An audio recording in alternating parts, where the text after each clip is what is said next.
Welcome back, and I'm joined by Rhys McKee, a long-awaited interview. First time we've ever spoken, so it's long overdue. The Skeletor, how are you doing, sir? Yes, mate, I'm good. Thank you very much for having me on. And you said it's our first chat, even though we kind of cross paths on socials. So it's good to finally get a proper chat. Yeah, we saved the best for not for last, but we have to build it up a little bit. Yeah, of course, anticipation's always better, isn't it? 100%. How are you getting on here? Congratulations on your engagement. Yeah, thank you very much. A big fiance now and doing grown up stuff in life. So yeah, thank you very much.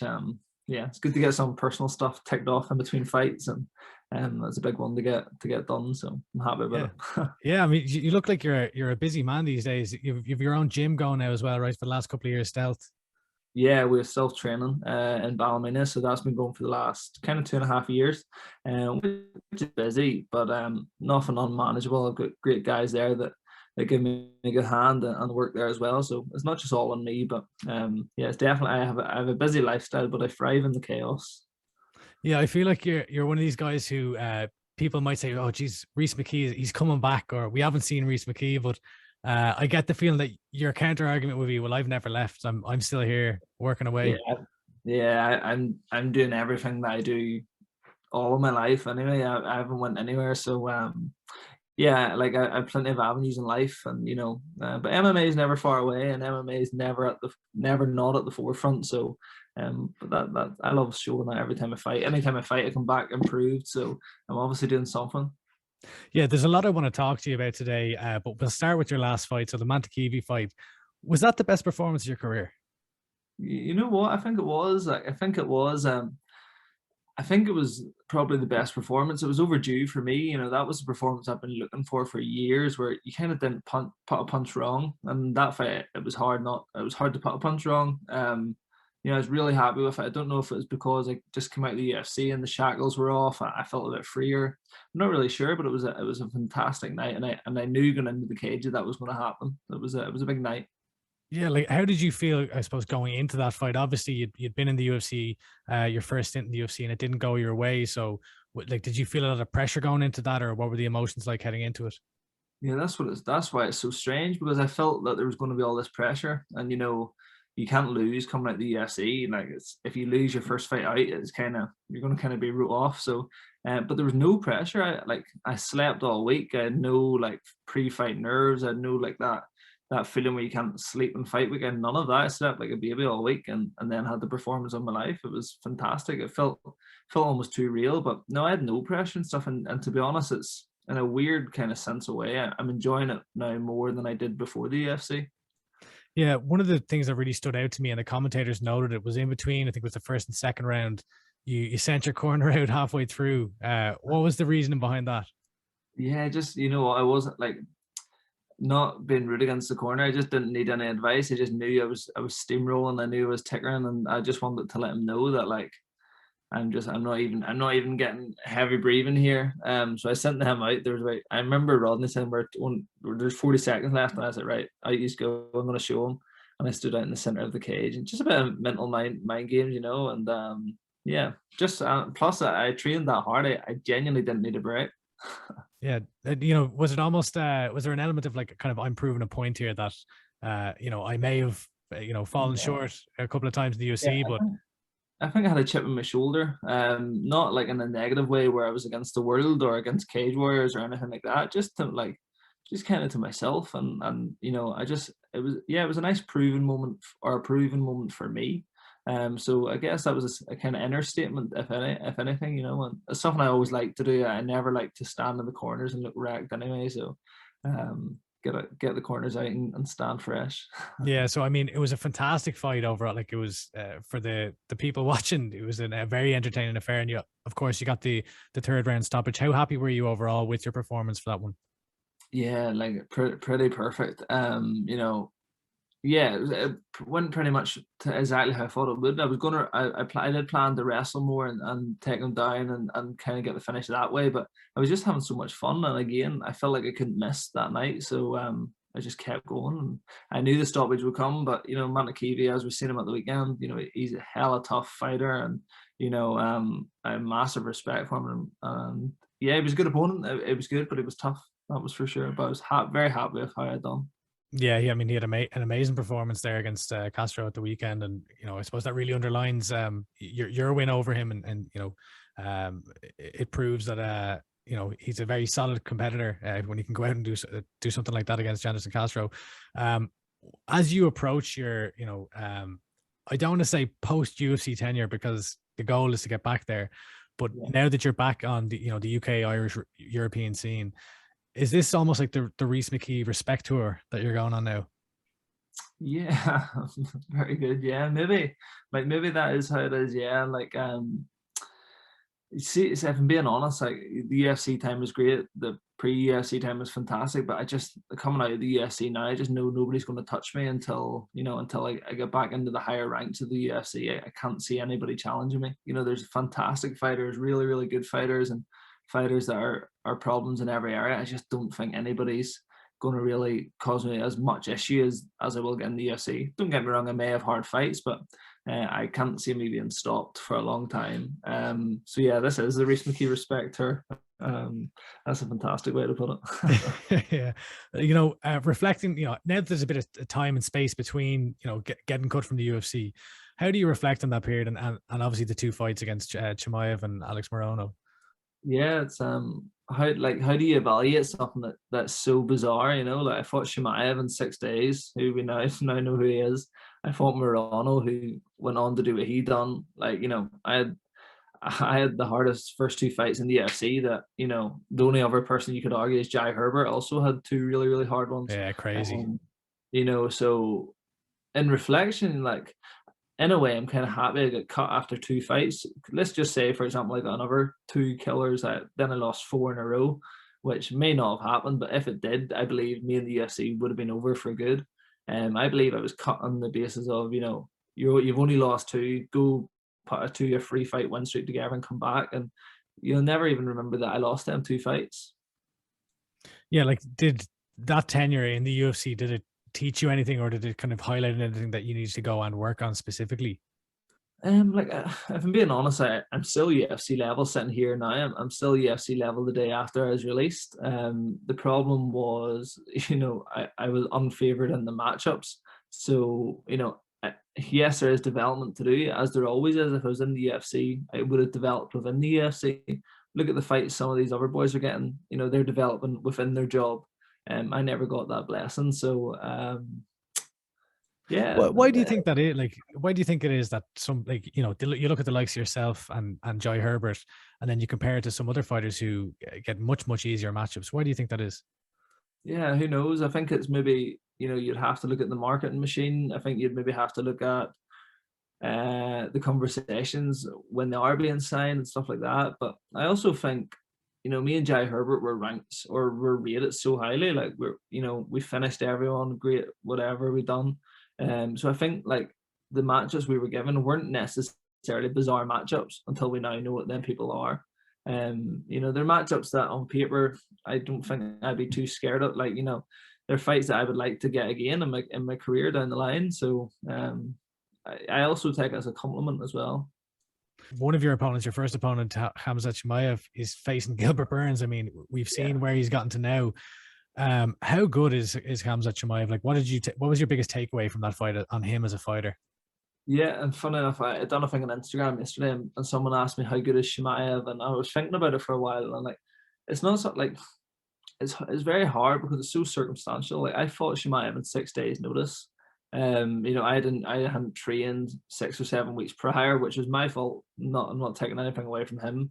I mean, I got out grappled and I got out struck, but like it's hard to gauge how good he is. If I had a full 12-week fight camp and I was well prepped for him and he done that, then I could give you a better answer. But it's very hard to say how good someone is when you didn't have any preparation. And that being said, what he's went on to do, you can't argue that the man's fantastic. And if he beats Gilbert Burns the way he's beat everybody so far, then I think the whole world's really going to stand up and watch even more than they are.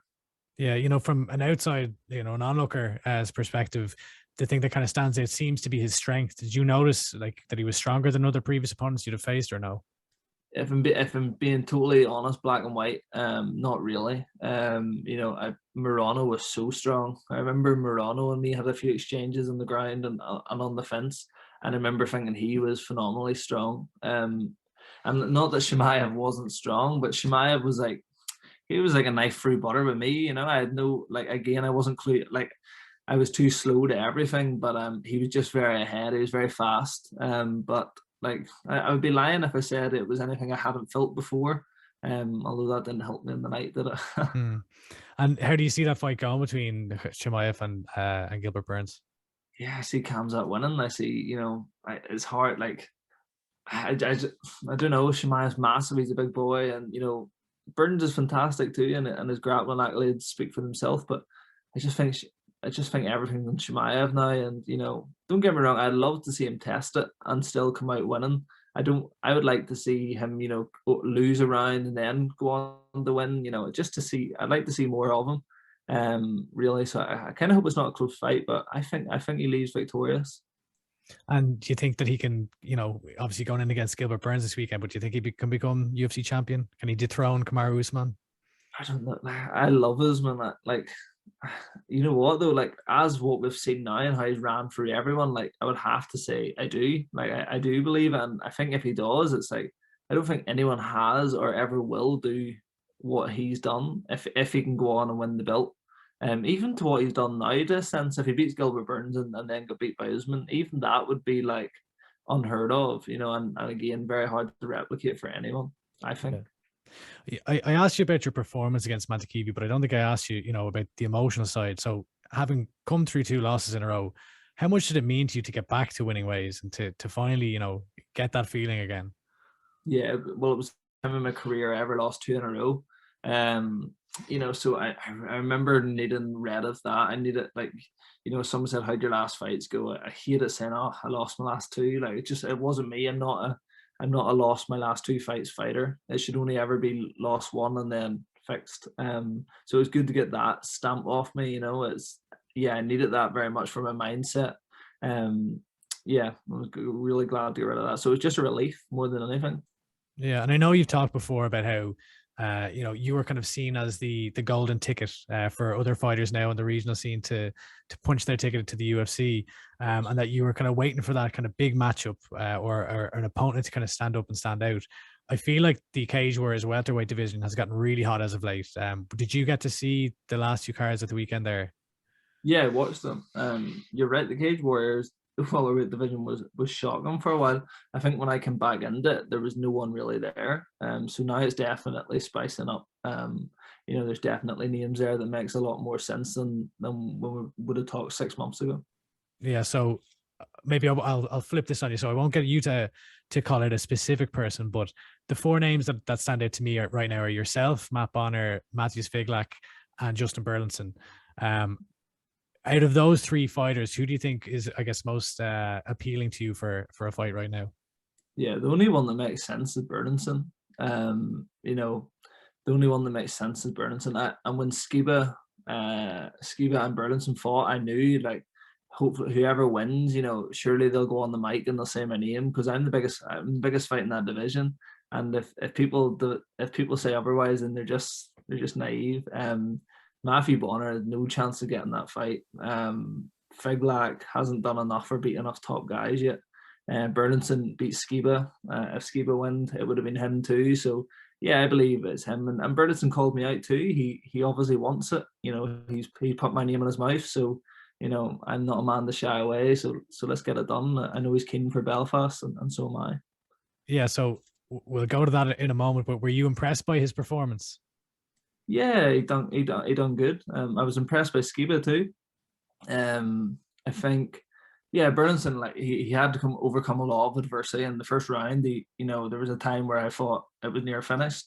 So yeah, I was impressed. I've seen better performances of him, if I'm being honest. You know, but regardless, that's his biggest win in his career, I believe. So yeah, it was a good win for him. Yeah. So then is that what you're expecting? So Justin Burlinson in Belfast? Yeah, well, he's the only man who's asked for it so far. So, you know, it takes 2 to tango, and he's been the man that said it. So I think it's a fantastic fight. I wasn't as keen as doing the title fight. I just don't feel it wasn't real motivator for me, the title fight. I just want to fight in Belfast and have a big fight. But I know Burlinson's very focused on the title. So if we are going to do that, you know, I don't mind. So wait, so just to clarify, you're saying you don't want the title fight? I didn't want the, like, I didn't want. Okay. The reason I don't like the whole title fight thing in Cage Warriors or any promotions is that it can drag you into this whole love story thing. And like you've seen Vucenic and Paul, they have one fight and then it's close, so they need to do a rematch. And then it's 1-1, so they need to do two. Do you know what I mean? Before you know it, they've had 3 fights. Are you worried that it'll almost take you away from your ultimate goal of getting back to the UFC? Exactly, 100%. Where I don't want to have this belt and then be like, but there's this guy, right? Well, now I have to go defend it, and then then there's another guy, and before you know it, you've diverted 4 fights. My goal here is to go in, flatline people, and go back to the UFC. I don't care about the belt, and I mean that in the nicest way, because the belt's a massive motivator for a lot of people. But if Burlinson wants to fight, I believe he'll probably want it for the belt. So I just have to sacrifice something there, and you know what? It's never not a nice thing to have a nice shiny belt sitting in the house. So yeah, no, it's a fascinating perspective, because most people, you know, it's all about the belt. It's all about the belt, but and like not in this case. It was for me at a time too. Like it really was, but I think you understand my theory behind it, and for me, I'm just UFC driven still. Yeah, you were obviously slated to headline Belfast not so long ago, prior to the UFC. It didn't come to fruition. How special will it be to be able to fulfill that? Well, maybe not headlining. I think that'll probably be up in the air, and I'll get your thoughts on that in a moment. But how special will it be to fight in Belfast again? Special. Yeah, special. I fought there for Bama one time, and it wasn't a great night. Like I had a illness or something at the time, so I lost that fight. So I'm very much Tim Barnett fight, was it? Yeah, the first Tim Barnett fight. So, and then when Cage Warriors were meant to do it, I obviously didn't get it with COVID. So I feel like I'm owed this one, and this is going to be a special night. Like the tickets I've put out already is absolutely mental. Like this night has everything wrote over it to be like the best night of my career. Yeah. So who headlines? I know in a previous interview you did say that Paul would be the guy. Is that still your thought process, or would you be putting your name forward? Well, my name's wrote itself, hasn't it? I've done enough in my career to be there. But Paul's the champ. Paul has a belt. So as long as he's fighting on it, he'll be defending. And even if it was a vacant title fight, the champion with the belt would always be headline. That being said, Paul's a teammate. I have no issue playing his co-main event. Fantastic guy and a hell of a talent. So but we will have that place sold out to the rafters. Yeah, I mean, like, how special a night would it be to be able to do that with someone like Paul, who, you know, you're very close with, you respect greatly as a teammate and as a fighter? Yeah, amazing. Just nights like that. Like that's what we're doing it for. You know, like, you know, I was up sparring Paul before he got injured in his last fight, and you know, we always talk about like the big nights and stuff like this, and to do it alongside him, it'll be special. Of course, it'll be special, but you know, we'll have even more special nights when we're in the UFC again, and you know, there's loads in our career to come. We're both young fellas. It's funny you say we're young fellas, but my next question or topic, I guess, was going to be, you know, you've been around the scene for a long, long time now, Rhys. You were a teenager when you came along, and now you're almost you're still young. What are you, 27 now? 26. 26, not even 27, 26. And I feel like you're almost maybe a veteran of Irish MMA at this point. Strange. I do feel like that too. Yeah, there's a huge crop of young Irish talent breaking through now in Cage Warriors, both north and south of the border. How do you view Irish MMA at the moment? Yeah, Irish MMA is in a good place. You know, I think obviously a lot of potential talent was took away with COVID and stuff like that. You know, a lot of 15, 16-year-olds weren't willing till, you know, wait for this whole thing to pass. So I think we've probably lost out in a lot of talent. However, the people that are there and the gyms that are there are doing amazing things. So I think in 5, 6, 7 years, we're going to be looking at, you know, another successful stint in Irish MMA, of course. And, you know, another thing that you talked about, I think, was with Pete Carroll prior to, it was the Cork event back in Cage Warriors 110, talking about being, you know, leading from the front for Northern Irish MMA. Is that something that you want to, you know, is it something that you think of where, you know, you want to be kind of the first name on people's lips when it comes to Northern Irish MMA?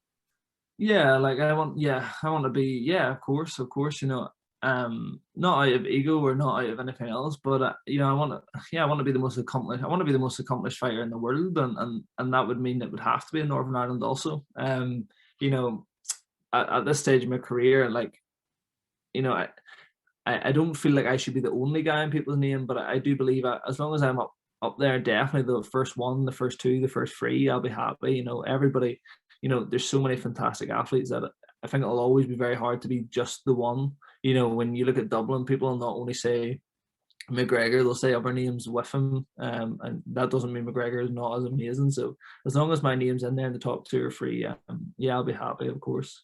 Of course, and it's a booming time for Irish MMA. Do you feel though, because of, you know, there's so many people coming through, have people forgotten about you a little bit? Maybe. I think I put less pressure on people to know who I am. You know, I feel like I don't need to. You know, I don't know. My social media might beg to differ sometimes. Like, I know I had a jibe at you one time. I had a jibe at you, but it was probably deserved, to be fair. I think like I was very vocal early in my career, and you know, I made myself known very early, and then like I've served my time. I've done a lot of stuff, and I have a fantastic other things going on outside of fighting, so I don't always just need to be in people's lips all the time.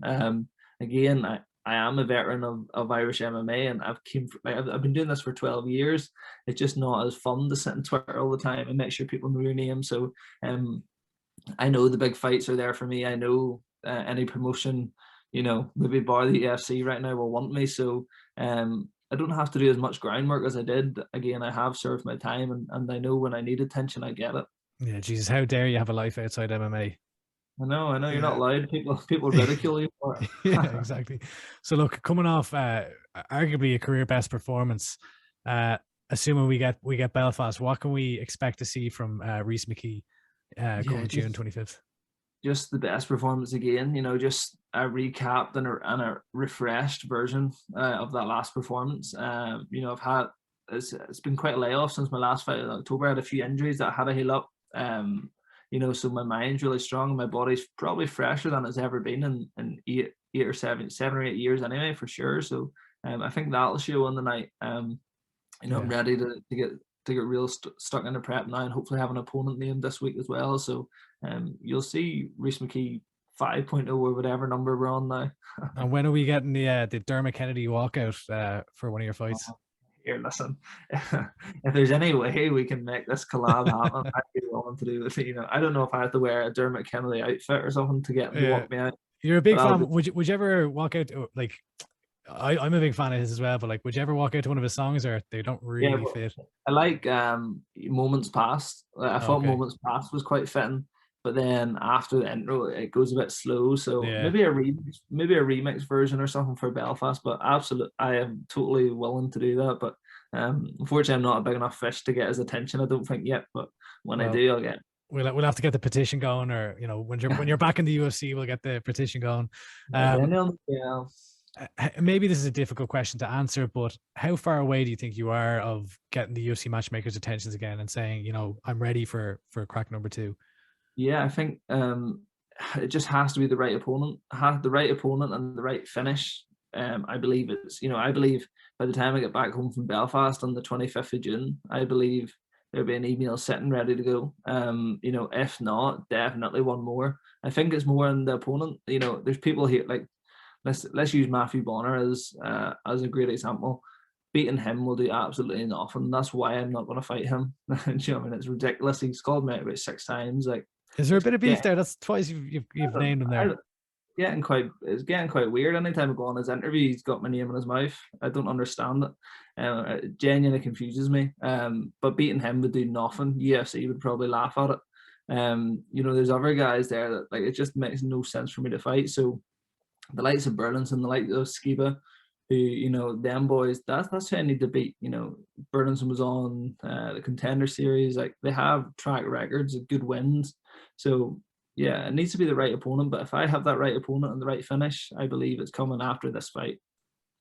Well, Rhys, I'm very much looking forward to seeing you back in there. Fingers crossed for a huge Belfast card with a stacked full of Irish talent, and you know, yourself and Paul Hughes, and you never know. We'll see what happens with Joe, but my dream card would be the three of you guys at the top of the card fighting for titles, as a real biased Irishman. But I appreciate the time today. Congratulations again on your engagement. The best of luck with the MMA, but also with your gym stealth and everything else you've got going on. So I appreciate the time today, Rhys, and we'll chat again soon.